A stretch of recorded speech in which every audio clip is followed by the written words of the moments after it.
What's going on, guys? Welcome to Fantasy Smack Talk. I'm Dustin. We're heading into week 14, the first week of the fantasy playoffs. We got a list of guys here that might be able to help you get those much needed wins and get to the next round. We start with Jerome Harrison. We were wrong about this one. We thought Chris Jennings was going to be the guy to own, but it looks like it's going to be Harrison. He's only owned in 20% of leagues right now.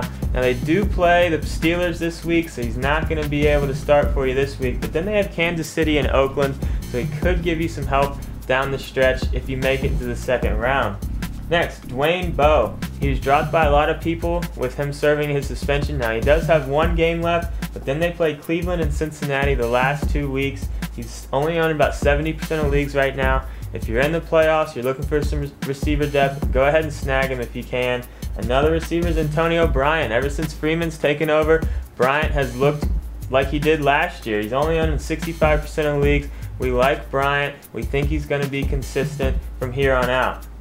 Let's take a look at some guys in some deeper leagues you might want to look at. Got a lot of receivers here for you, and we start with Kenny Britt. We've been talking about him for a while now. He's been playing really well. Even when Gage comes back, we think he has value. And if Gage does stay out, Britt's going to continue to put up these solid numbers. Next is Devin Thomas, one of the young receivers out there for the Redskins. They've been waiting for one of them to break out. Looks like it's going to be Thomas. He's only owned in 5% of leagues right now. And the thing we really like about him is he is their main kick returner now. So if your league counts return yards, he's pretty much a must-add. We think he's going to have good value for the rest of the season. Next, Robert Meacham. Everyone saw what he did on Sunday. He got blew up. He's owned in 60% of leagues, but he's just like all the other Saints receivers. You never know when they're going to blow up. So we do think he's worth adding, because if you guess right, you're going to be happy, but he will every once in a while give you a 1 or 2 catch performance. Moving down, we got Devon Bess. Only owned in 5% of leagues. He's had a really good stretch lately. We really like him going down for the last 3 games because he plays Jacksonville, Tennessee, and Houston, and we love him in PPR leagues.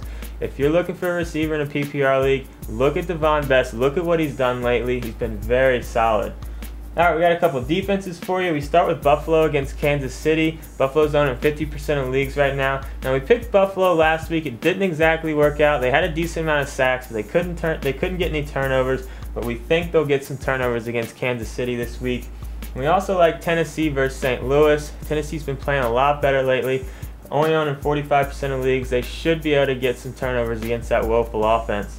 Now, I did want to take a second and talk about Oakland's offense. They've looked a lot better since Gradowski took over. You got Chad Shillings out there. He caught his first touchdown, and Lewis Murphy played really well on Sunday. But here's what we don't like. They play Washington and Denver the next 2 weeks, 2 of the best pass defenses in the league. And they do have Cleveland week 16. So if you're really looking for a receiver and you think you're going to make it to week 16, we like Lewis Murphy and Shillings for that week. But we'd say steer clear of these guys. We don't think they're going to have any value the next 2 weeks, but maybe week 16. Now, I did want to take a second and give a shout out to one of our friend sites, and that's Fantazzle. It's fantazzle.com. They have a lot of cool weekly cash fantasy games, and they go all the way through the fantasy playoffs and the NFL playoffs. They got a lot of cool games, so you're definitely going to want to go on there and check it out. So that's it for this episode. Brent and I will be back later on in the week. Until then, we'll see you in the forums.